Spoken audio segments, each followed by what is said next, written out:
In this video, we're going to be talking about the nomenclature of alkenes and alkynes. Alkenes and alkynes constitute the organic family of unsaturated hydrocarbons. What this means is that the carbons in these molecules do not have 4 bonds per carbon atom. Rather, they have less than that. So for example, if we consider our alkenes, they have a carbon-carbon double bond between 2 adjacent carbons. And this means that each carbon does not have a total of 4 bonds, 4 single bonds. Now in alkynes, the carbon-carbon bonds are triple bonds. So an organic molecule in which there is a carbon-carbon double bond would be considered as an alkyne, and the organic molecule in which a carbon is bonded to another carbon by a triple bond, they are considered to be alkynes. Now, what about naming these molecules? So we have a certain list of prefixes that we use when we are naming organic molecules, which indicates the number of carbons which are present in the parent chain.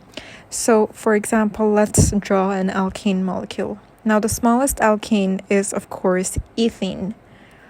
Now, notice that when we are naming alkenes, the suffix is ene, ene. That indicates that there is a double bond between the between adjacent carbon atoms. So this over here is our ethene molecule, indicating that there are 2 carbon atoms and it is an alkene. It is also significant to note that the general formula of alkenes is also different to alkanes. So the general formula for alkenes is CnH2n. And the H2n is different from alkanes, and this is because there are 2 less hydrogen bonds that the carbon can make due to the presence of the double bond. Now let's come to another alkene. So over here, we have 4 carbon atoms in the chain.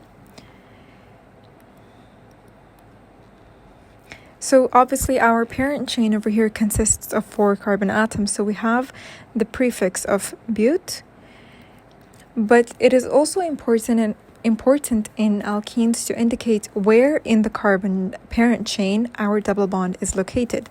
So for example, in this molecule that we can see, it is located between the 2nd and the 3rd carbon. So we would say but to ene. An alternate way of naming it is also putting the 2 in front of the but, so 2-butene. Let's consider this alkene that we can see on the screen. Now, if you want to take a moment to pause the video and try to figure out the name on your own, please feel free to do so and then come back. So now let's start by identifying the parent chain in our hydrocarbon. We have over here 1, 2, 3, 4, 5, 6. So our parent chain consists of 6 carbon atoms, and that gives us the indication that we are going to be using hexene. Now we have to identify the carbon on which the double bond is located. And over here, as we can see, indicated by the numbers, it is between carbons 2 and 3. So that gives us 2-hexene. And now over here, we can see that we have a substituent, a side chain, which is a methyl group. And we have it on carbon number 4. Now, when we have a side chain in an alkene, we give the preference in numbering to the double bond. So we have to make sure that the double bond has the lowest possible number, and then we follow the prioritization order with the side chains accordingly. So then we have our name as 4-methyl 2-hexene, which means that there are 6 carbon atoms in the parent chain, and the double bond is between carbon 2 and 3, and on carbon number 4 we have a methyl group substituent. It's important to understand that in alkenes, when we have different groups on either side of a double bond, these groups are not free to rotate about in the 3D orientation. It is a little difficult to imagine because we are seeing the molecules flat in front of our screen or wherever we draw them. But it's important to always remember that these molecules actually exist in a 3D orientation in space. So the double bond, the presence of this double bond creates rigidity in the molecule. And this means that as compared to single bonds in which rotation is not restricted, the double bonds cannot be rotated.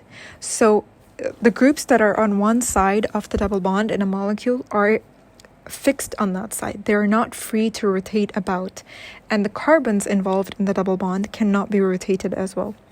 This leads to the formation of cis-trans isomerism. Now, what is cis-trans isomerism? So, for example, let's consider our butene over here. Now, we can see that on the central carbons which contain the double bond, each carbon is bonded to a methyl group and a hydrogen atom. And what we can see is that both the hydrogen atoms in this molecule are on the same side. So they're pointing below the double bond. Now, when this happens, when we have two hydrogen atoms that are bonded to the double bond carbons and any other two chains that are bonded to the double bond, and both the same groups of one kind are oriented in one direction, this is what we call as the cis isomer. So over here, this is cis to butene. Or we can even name it as cis but 2-ene. Cis meaning that they're oriented in the same way. On the other hand, if we have an alkane in which we have obviously we have the carbons with the double bond over here, and then we have two hydrogen bonds, two hydrogen groups involved, and any two other chains involved. And over here, instead of the two hydrogens being oriented in the same direction, they're oriented in the opposite directions. So this is what we consider as the trans isomer. What this means is that the like groups, the groups that are the same, so over here that makes the hydrogens, this hydrogen and this hydrogen, they are oriented in the opposite directions. So that is why we are saying it is a trans isomer. Trans but 2-ene. So keeping this in mind, let's try to name a molecule which can possibly exhibit cis-trans isomerism. So for example, let's draw the molecule down here.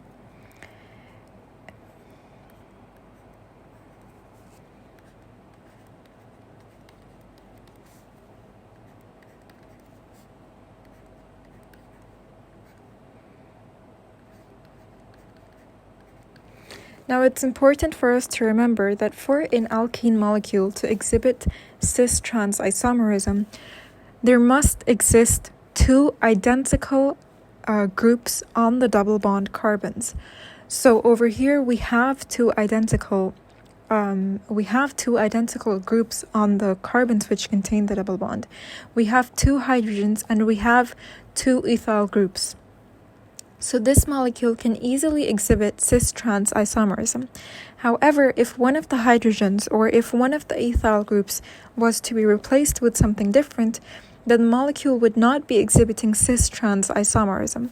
So always remember this, that there must be two identical groups on either side of the double bond for there to be cis-trans isomerism. Now over here we have the longest carbon chain or the parent chain to be 1, 2, 3, 4, and 5, 6 carbons, making it a hexane. And if we count from either side, the double bond is between carbons 3 and 4, so 3 hexene.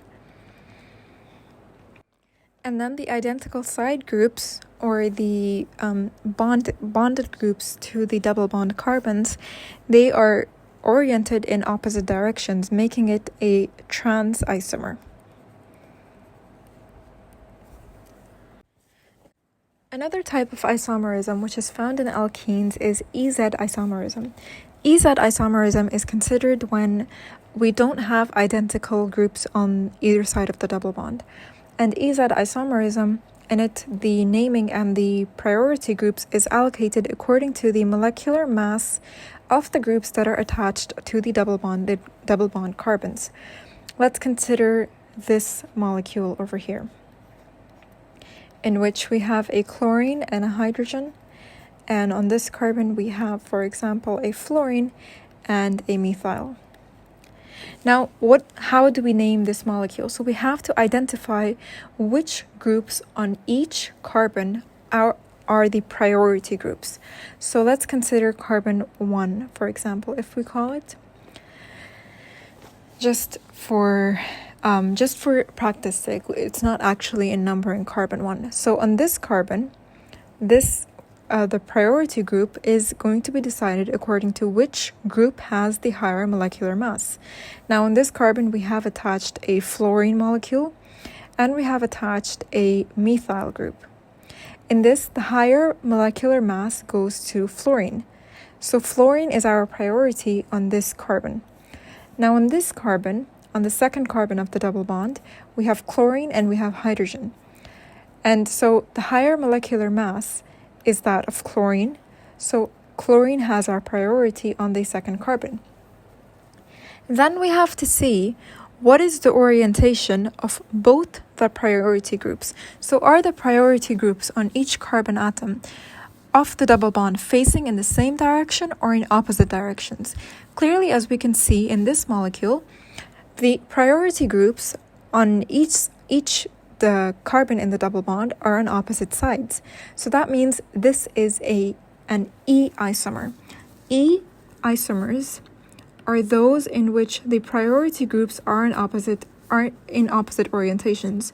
So let's just note that down here.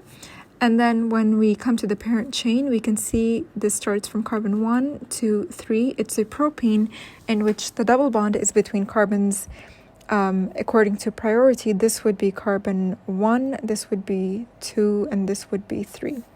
So let's just note that down as propene. And we have 1 chloro,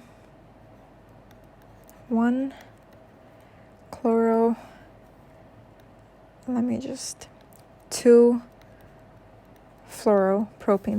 If we were to just write the name down in a clearer manner, we would put the E in brackets to indicate the type of isomer, and then we would write it as 1 chloro, 2 fluoro, because we have to remember to name the substituents in the order of alphabetical order. So 1 chloro, 2 fluoropropene.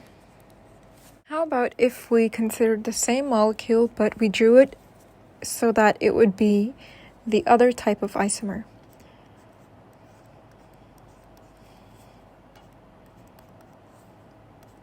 Just to give you an understanding of how we would decide if it was the Z isomer. So over here, we know already that the priority group on this carbon is the fluorine due to it having a higher molecular mass. And then over here, the higher molecular mass is for chlorine. So now both the priority groups on the carbons containing the double bond are oriented in the same way, in the same direction. So they're both pointing upwards if we are to draw them on paper like this. So the name would then be considered as Z1 chloro, 2 fluoropropene. Now, when it comes to naming alkynes, we have to follow the same rules of naming as we have been doing for the previous hydrocarbons, except that the suffix for alkynes is indicated by Y and E, and this indicates the presence of a triple bond in the molecule. So let's take a look at naming. Let's consider this carbon chain.